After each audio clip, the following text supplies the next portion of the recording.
The Clown of God, an old story told and illustrated by Tomie DePaola.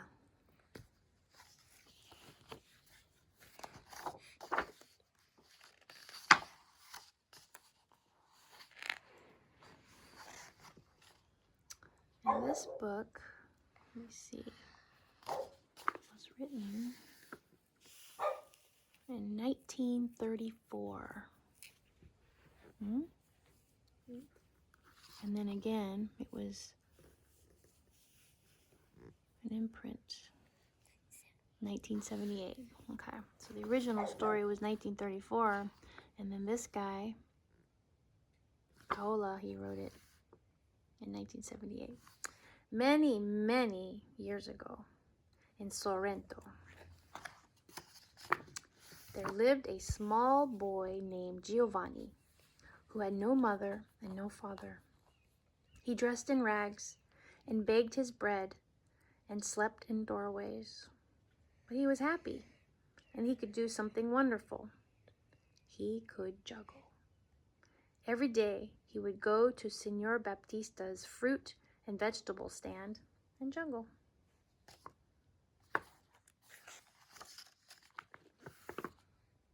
He would juggle lemons and oranges, apples and eggplants, and even zucchinis. Crowds would gather to watch, and when Giovanni had finished, they would buy from Signor Baptista's. Then Signor Baptista's wife would give Giovanni a bowl of hot soup. It was a very good arrangement.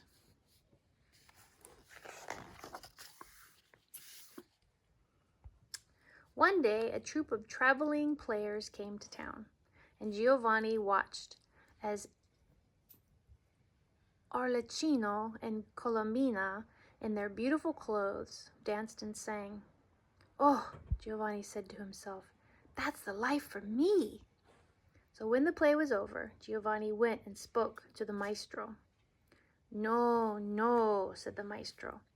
"I have no need for a ragamuffin. Go beg your bread somewhere else." "But I could be very helpful," pleaded Giovanni. "I could help unpack and pack up. I could take care of the donkey. And, maestro," added Giovanni, "I can juggle."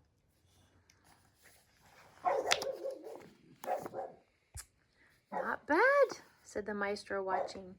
"With a bit more training and practice. All right, but no money, a place to sleep, the companionship of the finest players in Italy, and a bowl of noodles. That's all." "Grazie, signor," said Giovanni.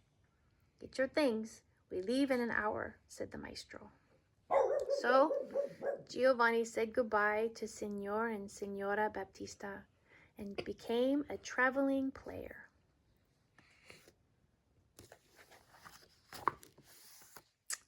Not long after, the maestro gave him a costume, and Giovanni juggled for the crowds. He would put on a clown's face, step out from the curtain before the play began, bow, open up a colorful bag, roll out a carpet, and begin.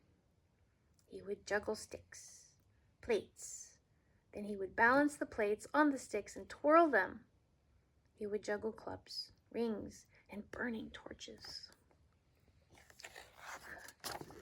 Finally, he would toss a red ball and an orange ball, then a yellow ball, a green, a blue, and a violet ball, until it looked as if he were juggling the rainbow. "And now for the sun in the heavens," he would cry. Still juggling, he would pick up a shining golden ball and toss it higher and higher, faster and faster. And how the crowds would cheer! Yay! Giovanni became very famous, and it wasn't long before he said goodbye to the traveling troupe and set off on his own.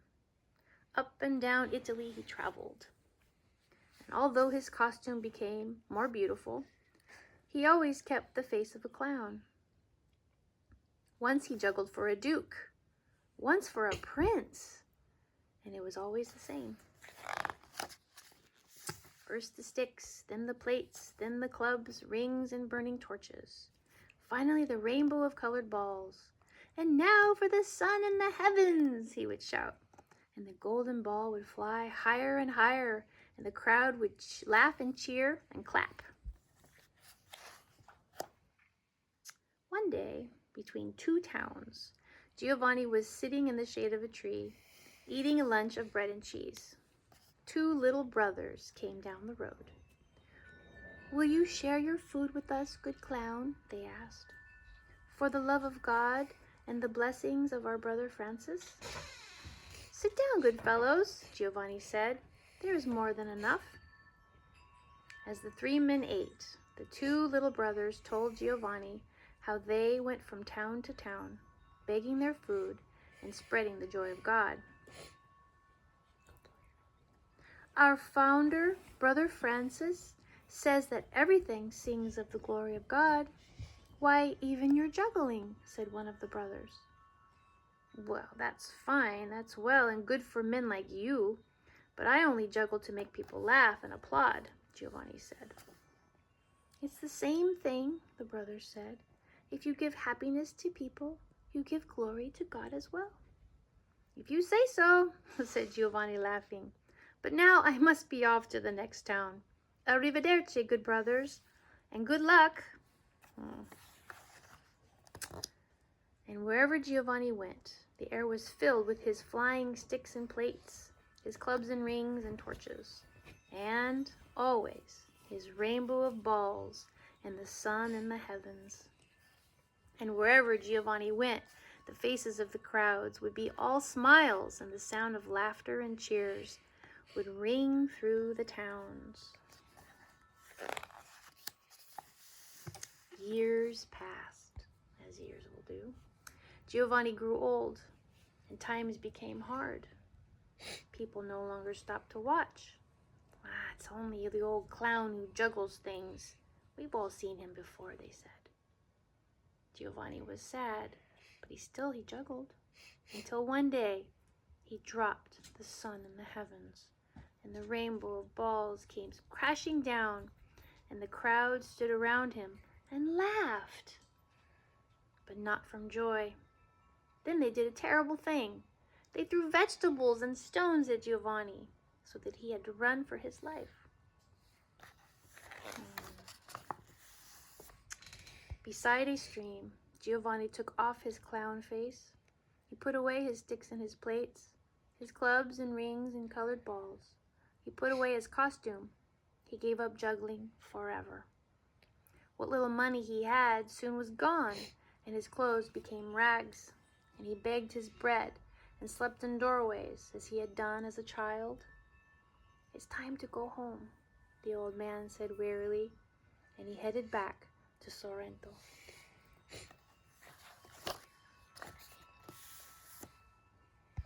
It was a cold winter night when he finally arrived. The wind blew hard, and the icy rain was falling. Up ahead loomed the monastery church of the Little Brothers. The windows were in darkness, wet and cold. Old Giovanni crept inside and fell in a heap in a corner, and soon he was asleep.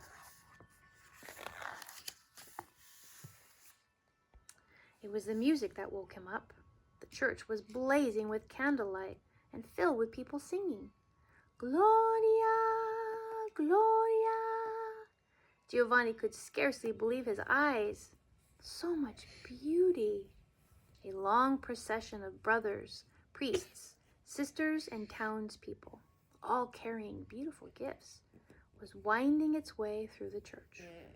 They placed their gifts in front of a statue, a lady and her child. "What is all this?" asked old Giovanni of someone standing near. "Why, old man, it's the birthday of the Holy Child," the woman said. "It's the procession of the gifts." Giovanni watched in amazement until the singing was over. Then the church emptied of all the people and was darkened, except for the bright candles surrounding the lady and the child. Giovanni moved closer. The child in the lady's arms seemed so serious, so stern.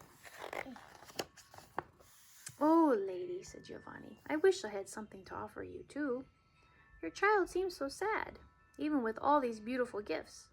But wait, I used to make people smile." Giovanni opened his bag and shook out his old costume. Then he put on his clown face, bowed, rolled out the little rug, and began to juggle. First the sticks, then the plates. Next he twirled the plates on the sticks, and then the clubs and rings. The brother sexton, who was coming in to lock the doors, saw Giovanni juggling. He was horrified. "Father Master," he cried, rushing off to get the priest. "A sacrilege! Come quickly!" My second. But Giovanni didn't notice or hear him. "And now," said Giovanni, smiling at the face of the child, "first the red ball, then the orange, next the yellow, and then the green, blue, and violet. Around and up they went until they looked like a rainbow. And finally," cried Giovanni, "the sun in the heavens!" The gold ball flew up and around, higher and higher. Giovanni had never juggled so well in his life. Higher and higher, faster and faster, a blaze of color filled the air. It was magnificent. Giovanni's heart was pounding. "For you, sweet child, for you," he cried. And suddenly, his old heart stopped, and Giovanni fell dead to the floor. The priest and brother sexton came rushing in. Stooping over old Giovanni, the priest said, "Why, the poor clown is dead. May his soul rest in peace." But the brother sexton backed away, and with his mouth wide open, he stared at the statue of a lady and her holy child. "Oh, Father," he said, pointing. "Oh, Father, look!" The child was smiling, and in his hand he held the golden ball. The end.